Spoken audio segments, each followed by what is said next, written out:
Good morning and welcome to the decision session, Executive Member for Economy and Strategic Planning. I'm Councillor Andrew Waller. Just going through the agenda. Item 1 is declarations of interest.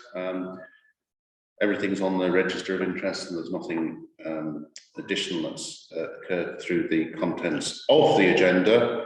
Item 2, minutes of the meeting of the 27th of July. I'm happy to sign those.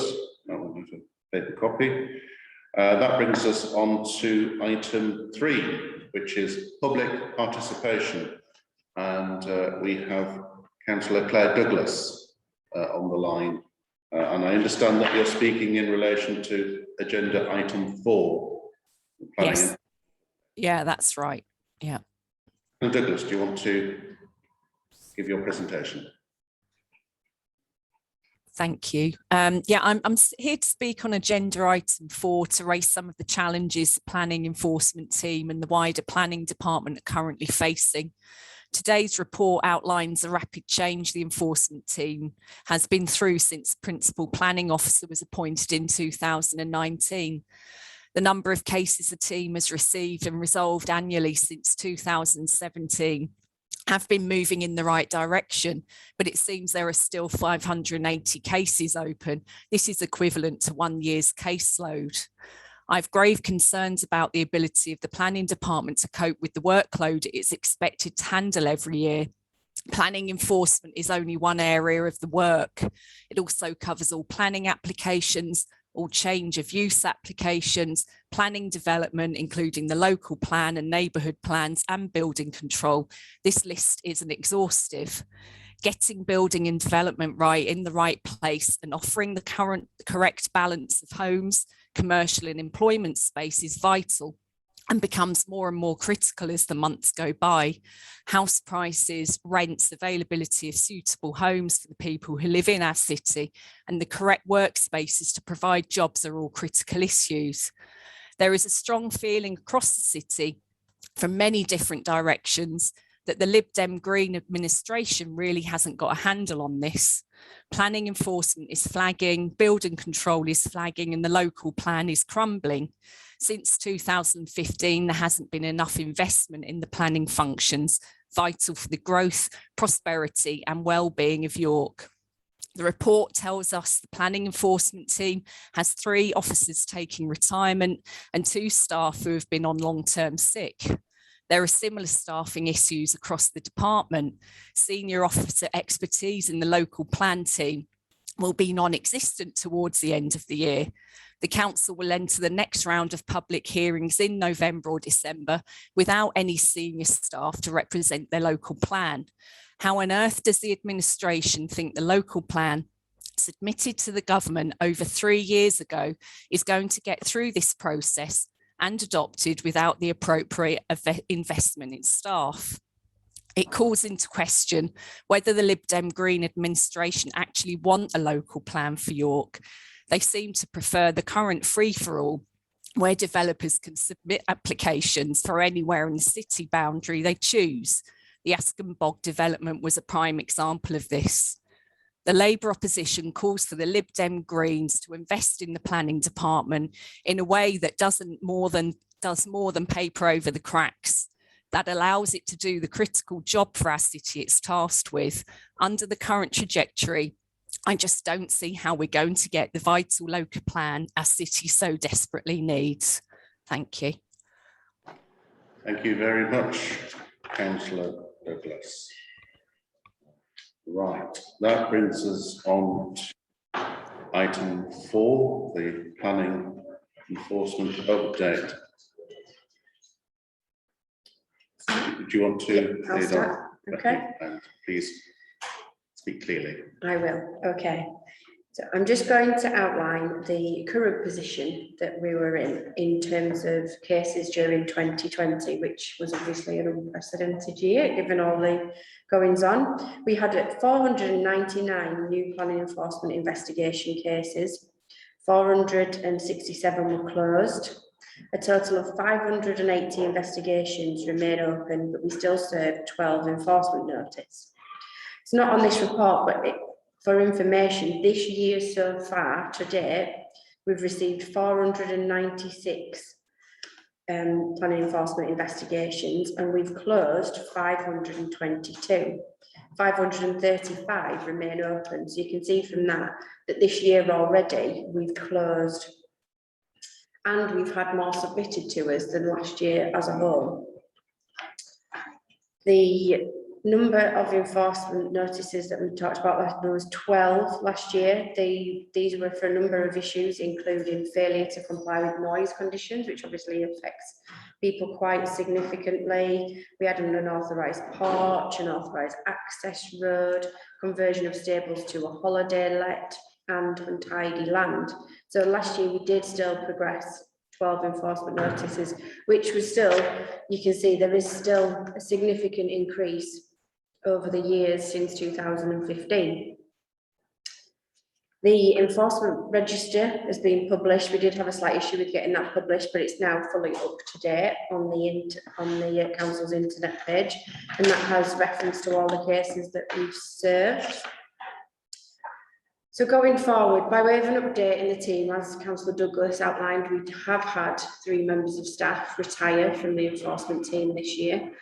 We are in the process of recruiting to these posts. We have also increased the posts in that team by 0.8 in order to give some more help within the team. And we are also looking at reviewing the council's enforcement plan. That's in process now. So the council's current enforcement plan is available on the internet. We have a list, A, B, C and D, and it outlines exactly what our priorities will be in terms of dealing with enforcement cases. Obviously the A is the damage to listed buildings and TPOs, and then we look further down in terms of the A, B and C. I'm sorry, lost my train there. So what we are looking to do is to review the list of priorities, and we're discussing that with exec members shortly. Okay, have you got anything? No, draft's written. Right. Yeah, the draft's written, just okay. Thank you for that. I appreciate that your remit covers an element of what Councillor Douglas raised, yeah, but not all of it. You don't have the local plan. No. And what I will do is to say, in response to those items raised that aren't covered by your team, Becky, that I do find it interesting to be challenging whether this administration would like there to be a local plan. As leader, I submitted, got ready a local plan in 2011, which the Labour group trashed. Therefore, we would have had a local plan, but for that action. Councillor Douglas raises Askham Bog. The only reason for which it was under threat is the way in which Labour's attempt at a local plan put it at risk. So I do find the comments rather interesting, but be under no doubt this administration is committed to the delivery of a local plan, and it has indeed got further than any local plan in the last 50 years. Coming back to the issue of planning enforcement, it is an issue that affects all ward councillors. We all receive complaints on one side or the other in terms of the issue, and I think it is important that in the review there's clarity, that there are issues which planning committee can consider, is in the remit of planning committee, is in the remit of law. There are other issues that are not.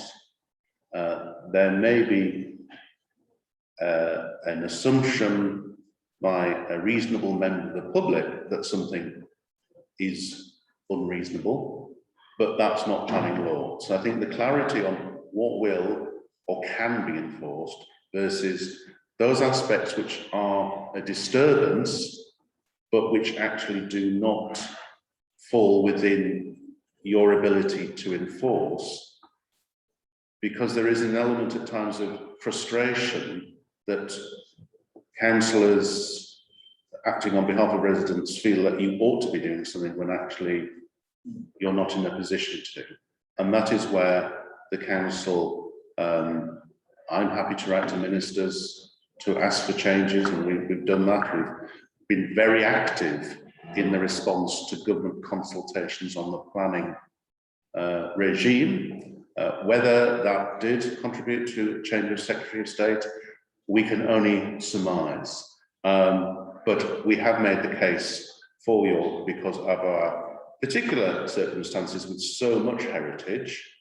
But at the same time, we do want there to be the ability for development which is in keeping with the city, and that covers the whole city, that we do want sympathetic development for going forward.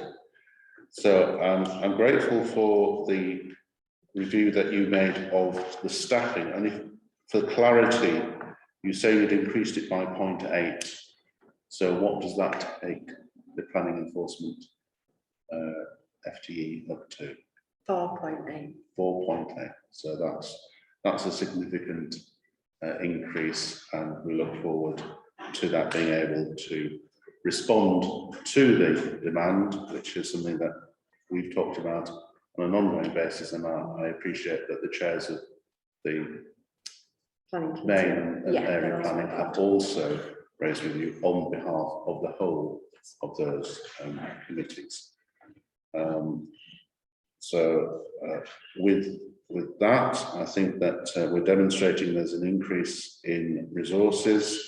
I look forward to seeing the performance indicators and appreciate that we are in an unusual time with many people having been at home either doing home improvements or hearing other people doing home improvements, and that this may have triggered a significant amount of casework, but we have every intention as an authority of making sure that that's dealt with, and that with the report, which I hope can be shared across all members, that there's clarity on what is being enforced and what can be enforced.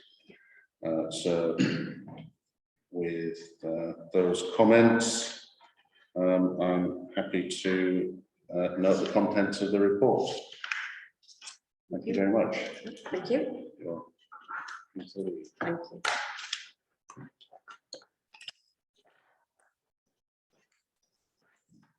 And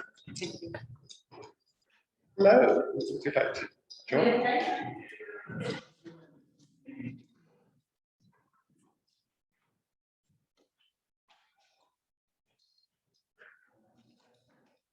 Join us. Oh yeah, by the camera.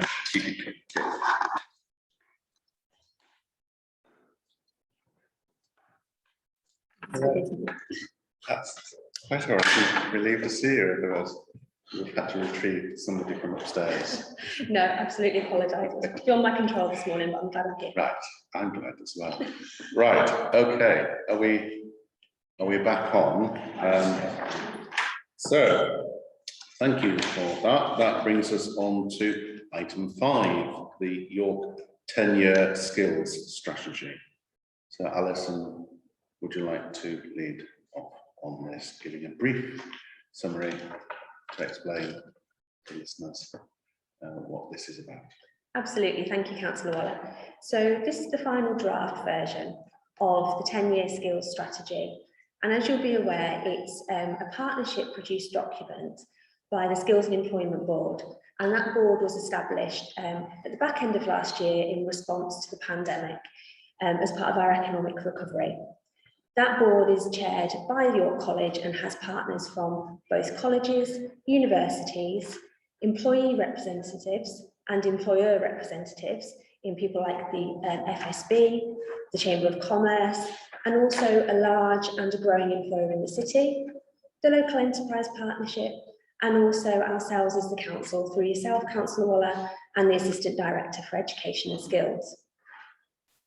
Now that partnership has worked together, as I say, over the last 10 to 12 months with the support of a jointly procured consultant to not only produce an initial one-year plan about helping people through change, which you endorsed at your decision session back in March, but also this 10-year strategy about where we want to go in terms of skills infrastructure in the city. What's really key to that is the evidence base, which underpins both of those plans. And that evidence base is quite robust, and it includes, as you'd expect, strategies, policies and research from external sources, but also key to it is the employer and elected member type of consultation opportunities that we've built in. So more than 250 businesses have helped contribute to shape the strategy through existing forum working in partnership, but also with some bespoke engagement through the University of York. You'll recall that we've had a joint scrutiny previously, and we actually have a scrutiny forum this evening, as well as these decision sessions for elected members to also help shape, and indeed members of the public.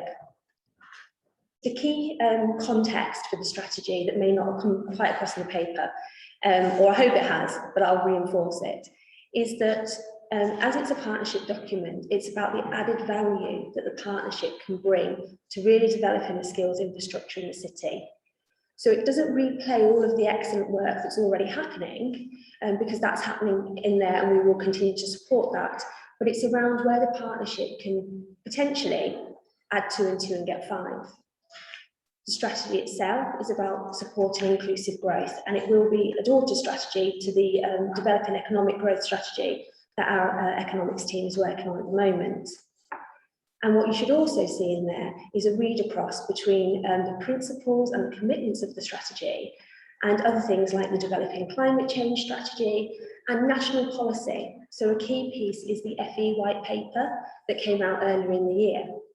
That really puts employers at the heart of skills infrastructure development through partnerships with colleges and the Chamber of Commerce. So our board was quite pleased with the fact that we felt we were ahead of the curve on that. So as you will see, key elements in the strategy are 8 principles, 4 commitments, of which there's 3 priorities under each, and then there are 8 key priority sectors. Now, if we were trying to do all things to all people, that would feel like a huge amount of work, even for the next 10 years.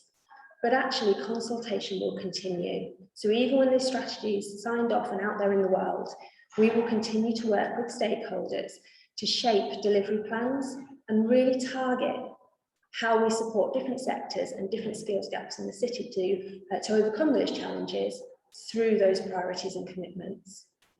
And then finally, I won't labour, but at the end is the evaluation process. We will have key metrics under those delivery plans, but you'll see at a very high level, we're talking about how accessible, how sustainable, and how scalable individual initiatives are. And then we can use that criteria to measure their effectiveness. Thank you very much, Alison.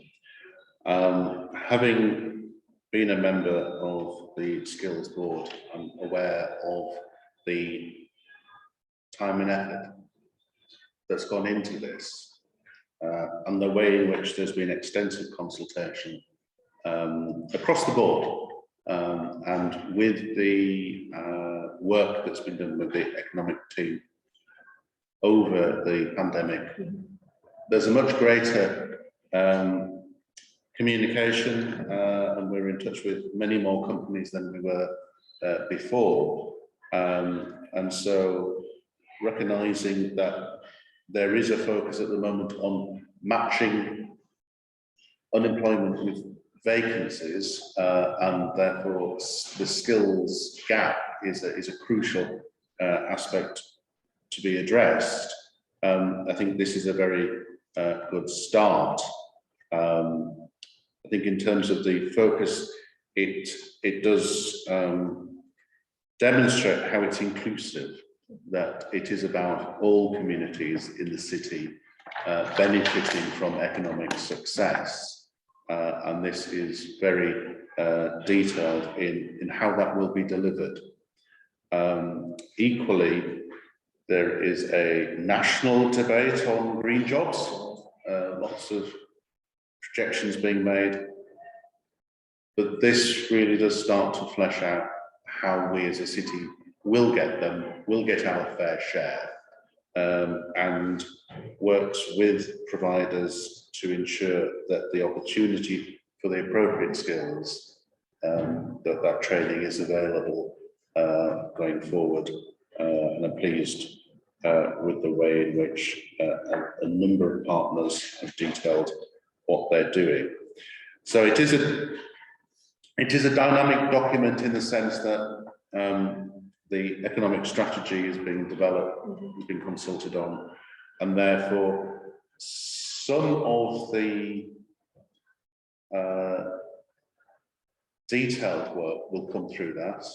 And there's, as you say, a white paper, a new Secretary of State, and therefore, given track record of that individual, they will want to make some changes, I'm sure. But there is the flexibility within this to respond to that. So I'm grateful to Alison and the team and partners for bringing this forward. I think it demonstrates the effective way that York can respond as we control our own destiny as a city, and the local government organisation has not impinged on that. So I think that's meant that we've been able to respond more nimbly than other areas, and therefore, given the amount of scrutiny that has already happened and will be happening tonight, and that there was the opportunity to make representation this morning, which hasn't come forward, that indicates support for this, and therefore I'm happy to give my support to the recommendations 10 to endorse and note the ongoing engagement with stakeholders to continue to shape delivery of the strategy. Who knows what next week will demonstrate in terms of shortages in the employment market, but this does give us a fighting chance of being able to respond to it. So thank you very much. Thank you. That brings us to the end of item 5. So item 6 is urgent business. I haven't been informed of any, and therefore I bring the meeting to a close. Thank you very much.